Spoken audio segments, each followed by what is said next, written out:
Welcome to Down Ancient Trails, the online archaeology forum of the Sharma Center for Heritage Education, India. Brush the dust off long forgotten thoughts.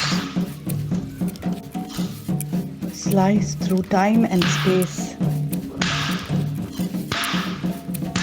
Listen to stories in stone.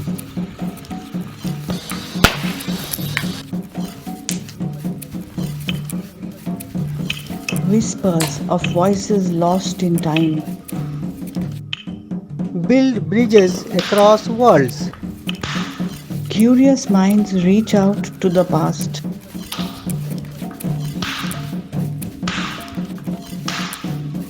And travel down ancient trails.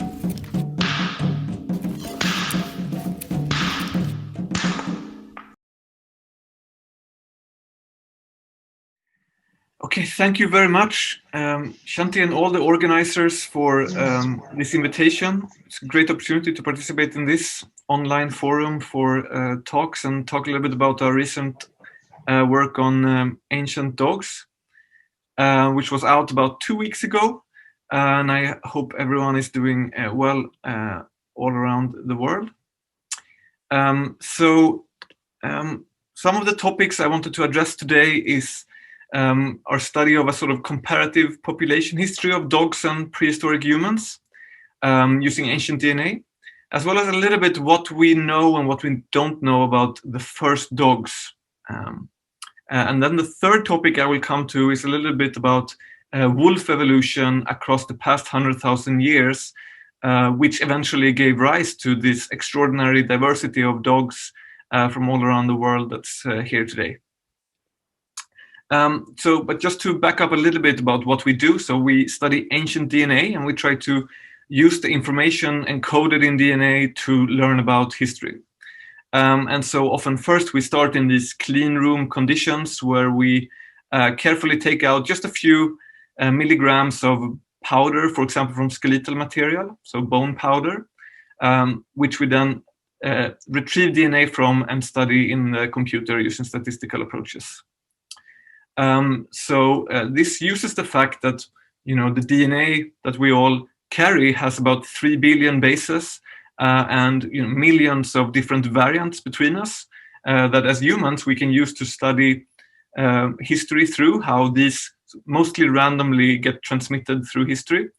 I've worked a lot on human history studies in the past, but these methods we can also apply to the DNA that dogs carry and track the history in dogs, just as we would track, for example, the origin of languages using ancient scriptures, and just as we can use material culture to understand past archaeological processes. And so we take a few milligrams of powder from skeletal material and we prepare it, and we use sequencing machines to decode this information. We pick out the part of the DNA that comes from the human or the dog that gave rise to the skeletal element. We compare it to variation that's around today, and then we can apply various statistical approaches. And the reason DNA is really useful is that it carries information not just about one or a few different places, like you might have heard about using mitochondrial DNA, for example, to study the past. But if we can use whole genomes carry information about perhaps tens of thousands of ancestors in the past, using the fact that each of them might have contributed some small part of your genome. And if you think of the genome as this kind of like string of letters, A, T, G, and C, each one of them, due to recombination, shuffling them around in every generation in the chromosomes of a child, each of them carry a little bit different history. They all they trace different paths through this sort of network that is comprised of everyone's mother and father. You can think of it as the network of the mother and father of anyone who ever lived. And then these lineages in our DNA trace different paths through that. And our goal is to try to understand history by reconstructing this web of mother and father of everyone who ever lived And if we had that whole web, that would be a really amazing resource for understanding history. We, of course, can't get that, but we can use DNA to get as close as possible. And through that, we can try to sort of understand population processes. Did different regions get isolated from each other, or were there a lot of connectivity between them, and other questions like that.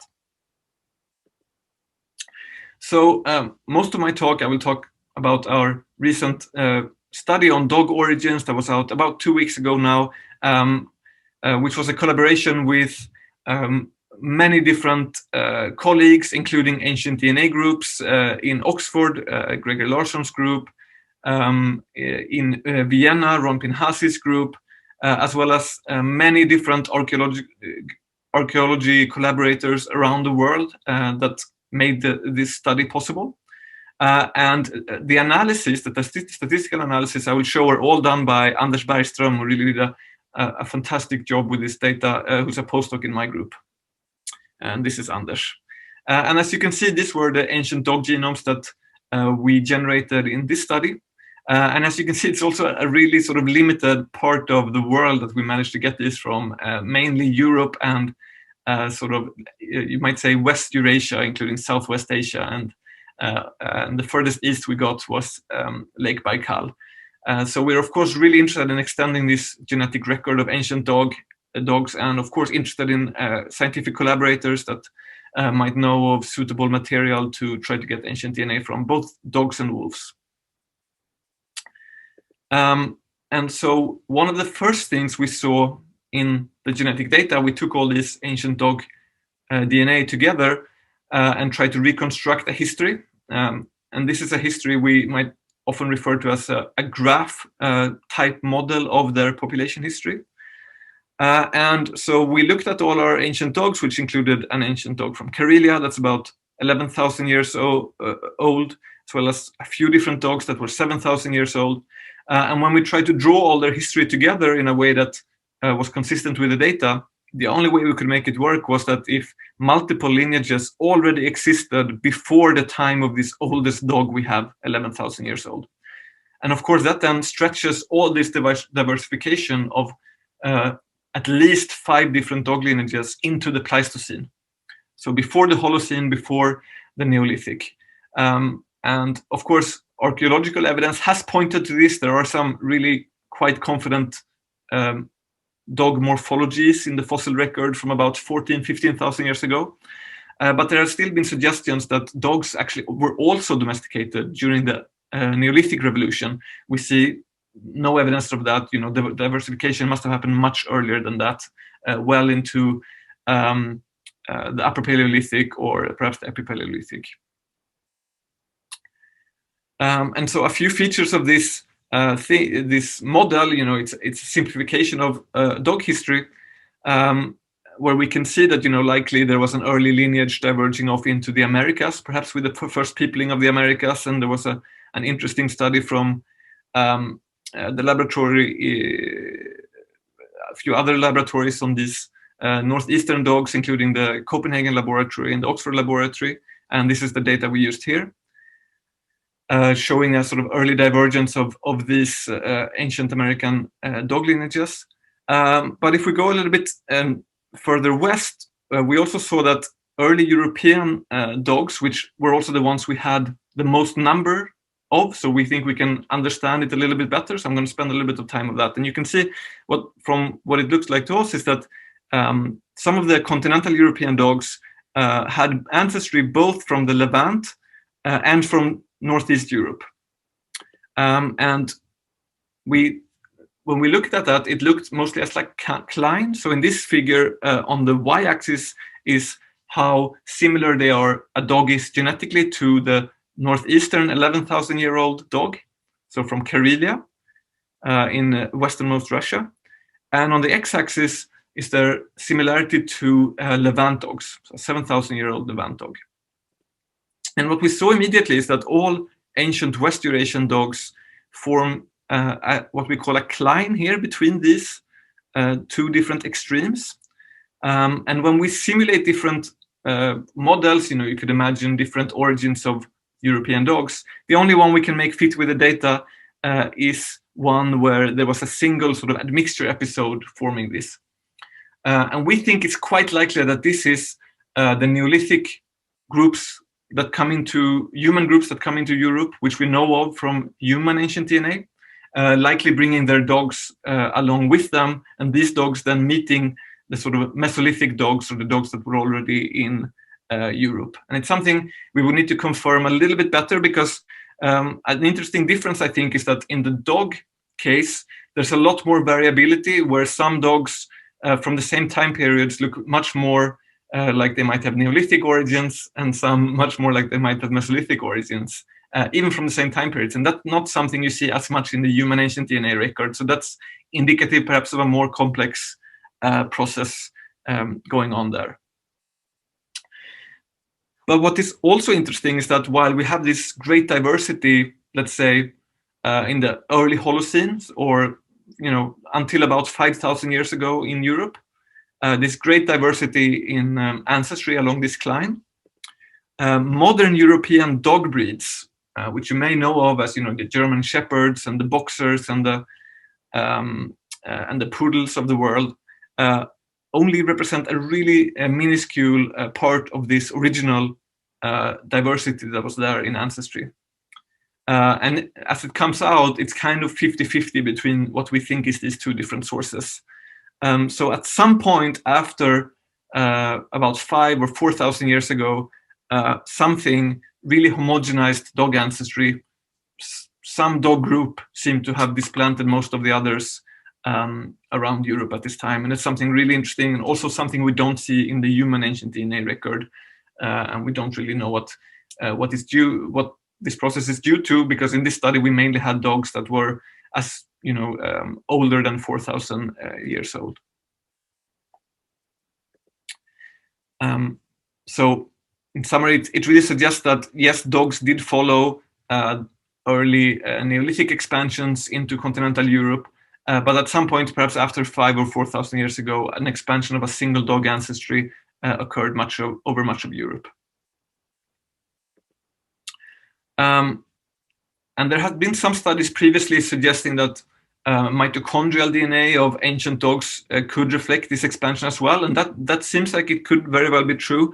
When we look a little bit more specifically at particular dog mtDNA haplogroups, as it's called, there's some perhaps evidence of diversification or differentiation along this cline, but not really strong evidence, no significant evidence of this tracking with ancestry. But again, we think that there might be some complexity, that even dogs that are associated with Neolithic burial contexts might have had more sort of Mesolithic, as it were, dog ancestry, and much more complexity like that might make it hard to really disentangle this. So that was a little bit about the diversity of dogs we see in this genetic data, and a little bit about Europe specifically, because that's where we have the best sample size. So then I wanted to back up a little bit and talk about what we think we know about dog origins. Basically, where were the first dogs and when? And so there's been a lot of theories about this.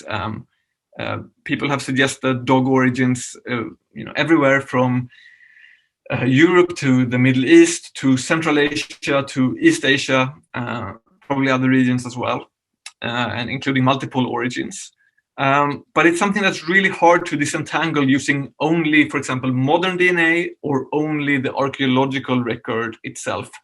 Modern DNA, because you don't know to which extent the patterns we see today, what is their time depth.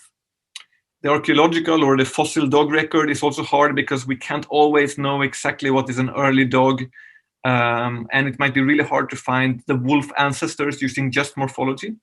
So ancient DNA can really fill an important role there, I think. And I'll talk a little bit, even though we haven't solved this question, a little bit about the interesting clues that we're getting. And so just conceptually first, how could you possibly, using modern DNA, figure out where dogs come from, or when, for that matter?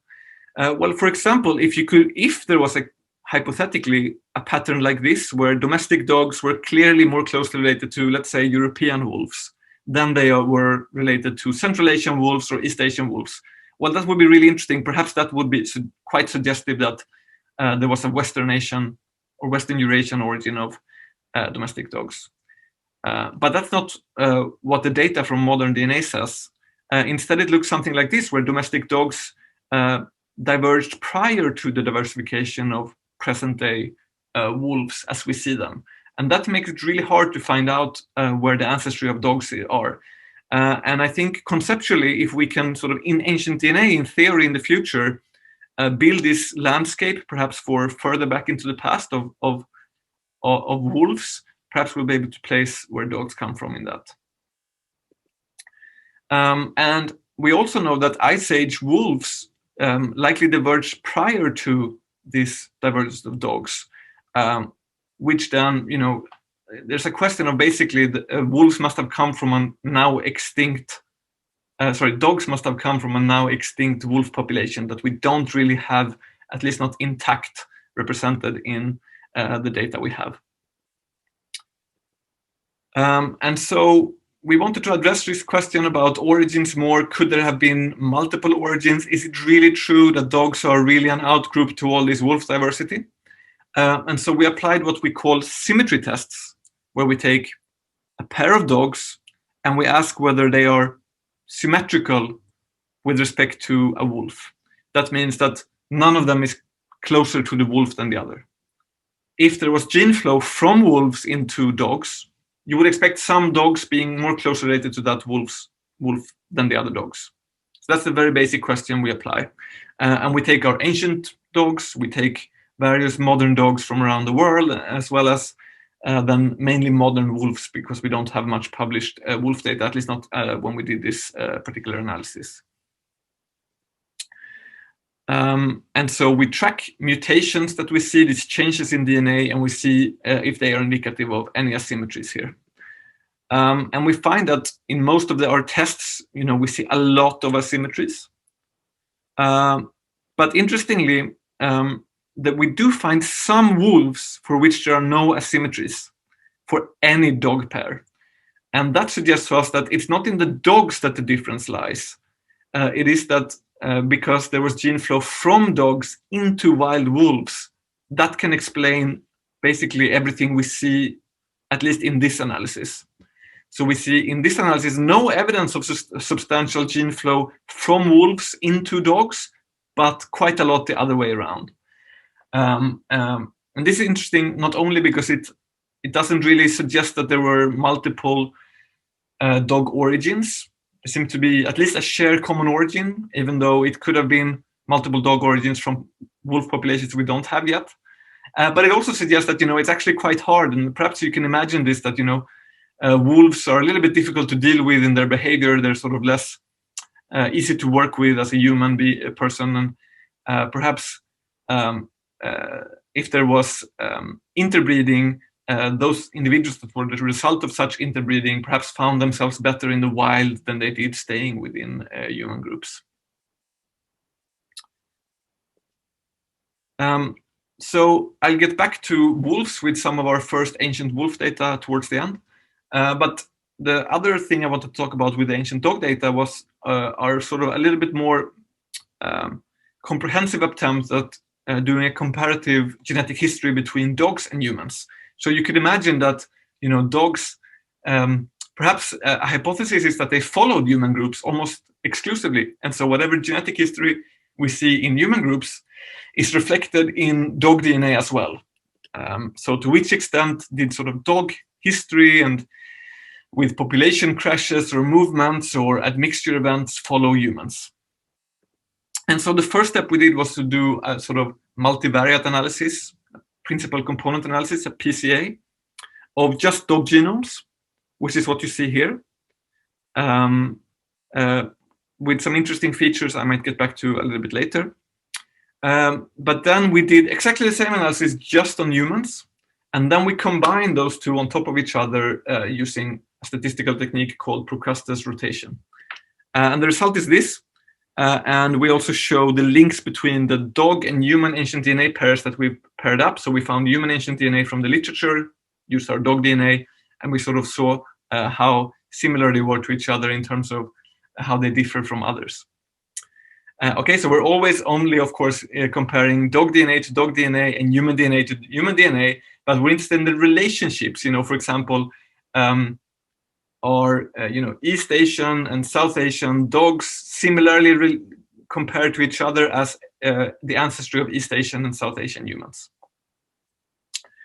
And we see quite a few differences. So we rank here by the difference between dog and human comparisons. So a greater bar here in this chart. And some of the greatest difference we see is indeed from a dog from the steppe that we had. So it's this dog that sort of clusters away from most other dogs. If we flip it back here. So this steppe dog is quite different from all this kind of like V shape you see in other dogs. Whereas steppe humans are quite a bit different. They fall much more to this side. And I'll talk about that later. We then go through a bunch of these different examples, and we identify also with the specific asymmetry tests some of the differences we see. And I mean, if there are any particular aspects people are interested in, we can get back to it with the questions. But we do see examples both where dog and human history seem to line up. For example, from 5,000-year-old Sweden, so right here, we see a shift from hunter-gatherer to farmer ancestry in two different sites that are both from about 5,000 years in both humans and dogs. So indicative of this expansion of Neolithic farmers into Europe. But we also see differences. So for example, if I do the second from the bottom here, it's a quite large difference where we see a Western ancestry affinity in East Asian dogs, but not in humans. And I'll get back to that example as well, because we think this latter thing might be due to differences in Bronze Age steppe expansions that have been documented in human ancient DNA. Specifically, in human ancient DNA, there's a large shift in ancestry from a steppe expansion in the late Neolithic to Bronze Age, which really has a big impact on human ancestry in Europe. So, but in our ancient DNA, we see the very first sort of late Neolithic dog we see a big difference. So it seems like it might have 50% steppe ancestry. But after that, this change doesn't seem to persist, unlike in humans. So it suggests something different. Whereas in East Asia, we see, at least in the modern East Asian dogs we analyzed, a really strong affinity to the steppe dog. But that's not found in present-day ancestry in East Asia. Might be indicative of these early steppe archaeological expansions into East Asia, like the Afanasyevo complex. Perhaps they brought dogs with them, and that resulted in a more persistent change. And here's then sort of this principal component analysis of the steppe dog, and it's linked to a late Neolithic dog in Europe, right here. And so we built on these ancestry models a little bit more, trying to assign ancestry of present-day dogs to the different ancient dog genomes we sequenced and had access to. So these are a bunch of different dog breeds, and there are a few different interesting things to see. So here's, for example, the link. So in this sort of brown color is what we think might be steppe dog ancestry in many East Asian dog breeds, which might be indicative of early steppe expansions of dogs. And you can also see there's some links to our ancient Lake Baikal dogs all the way in very northeast Siberia, and indeed also in Alaska, in these husky-type dogs. Another interesting phenomenon to us was that a 7,000-year-old dog from the Levant, from present-day Israel, had really strong links to African village dogs. Suggesting a link here, we don't know exactly where it would have originated. It might be, of course, originally Northern African dog population, of course. And indeed, also in this kind of what is mostly thought of as a European dog breed, the Rhodesian Ridgeback, which has a little bit of ancestry from what must be these original African dogs. And you will also see of relevance to South Asia, Afghan hound as well as Indian village dogs, which had been published previously and which we compared, showed the strongest link to a 6,000-year-old dog from Iran in our data set. And that was sort of the closest dog also basically to this region that we had access to, even though we also had this access to the steppe dog from about here and these Lake Baikal dogs here. But we're really interested in filling these gaps if anyone knows of relevant material, of course. And so here are some of these that we mention and their different ancestry. And it's quite fascinating to me to know that, as you can see, there's a lot of this blue color all over the world, which is due to the colonial era and a lot of European dogs spreading with the colonial era. But in many regions of the world, there is still ancestry from previous dogs. Just for example, in the Chihuahua, there's ancestry from pre-Columbian dogs. Of course, as I mentioned, in South Asia, in Africa, also in Australia, the dingo, of course, is a feral dog with a lot of ancestry from what must have been early Southeast Asian dogs, something we also don't have in the ancient genetic record yet. And that's something that's quite fascinating, I think. So one sort of parenthesis to this is a lot of people have been interested in a genetic adaptation in dogs that makes it easier for them to digest starch. So starch is something you mainly get from having a plant-based diet, for example, from crops and other things. And humans have an adaptation that many humans have an adaptation that makes it easier to digest starch, but dogs do as well. As you can see, modern dogs here on the very right have more numbers of this particular gene, whereas wolves all the way here in purple have a lower number, so are less able to digest starch, for example, from a plant-based diet. And while it is true that this must have arisen quite quickly, already sort of 7,000 years ago, we see quite an expansion of these copy numbers. But there were always dogs, in particular here in blue, those that were still associated with hunter-gatherer societies that still retained the previous sort of low copy number. So it was not at all a clear-cut change with the early Neolithic and the agricultural transition that it just suddenly increased and to the numbers that are found today. More of a long, ongoing process. And so to then switch to wolf ancestry.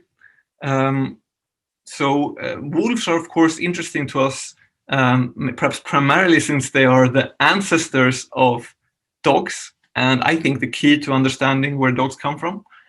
But there's other questions, of course, also interesting about them. For example, gray wolves are still here in much of the northern hemisphere, unlike other sort of large carnivores or predators that were present just at the end of the Ice Age 20,000 years ago, but disappeared with these Ice Age megafaunal extinctions like the cave lion, the cave hyena, and the cave bear.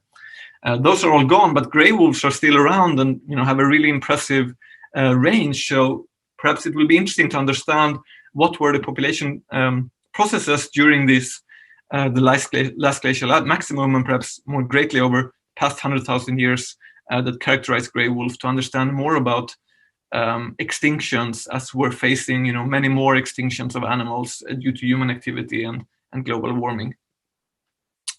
And so again, this was a collaboration made possible by a really great network of collaborators, archaeologists and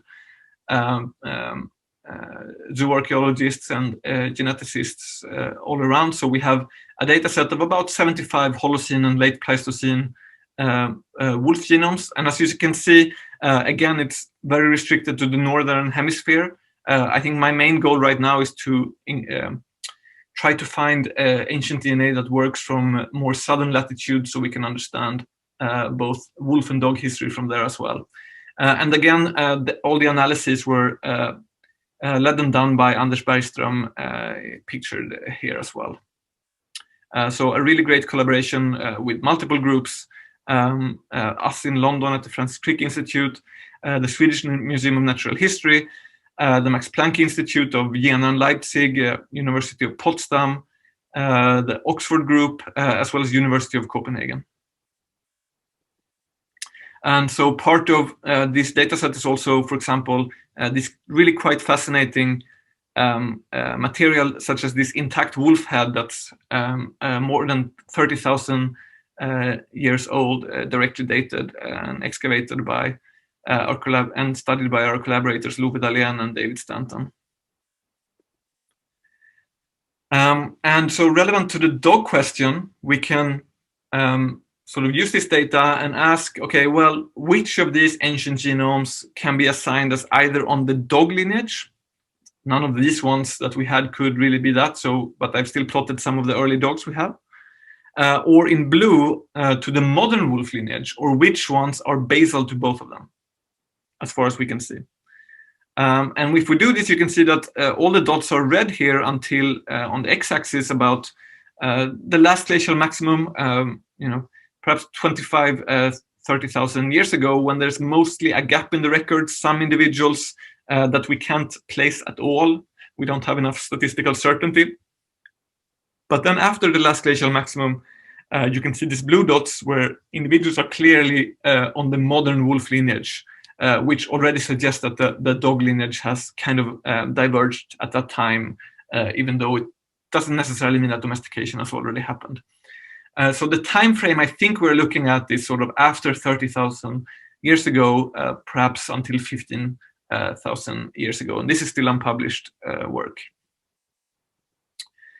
However, some of the really old structure in gray wolves persists. I'll just show you this additional thing from this data that we're really analyzing right now. So if we take a 30,000-year-old Siberian wolf and a 30,000-year-old European wolf, they do show affinities to much later wolves, all the way down to almost the Holocene, suggesting that some of the structure that was there is still there, and we think it's sort of a scenario with very interconnected wolf populations across the northern part of the northern hemisphere at the time. But yeah, so I want to emphasize that we really are restricted to the northern hemisphere here, and we don't know what wolf populations were in southern latitudes, Southwest Asia, Southeast Asia, South Asia. It would be really interesting to understand that landscape of wolf ancestry and try to match where dogs fit in that. That's something that's basically our goal right now. So with that, yeah, I just want to finally thank the group at the Francis Crick Institute, and again, all the collaborators that I should. Thank you.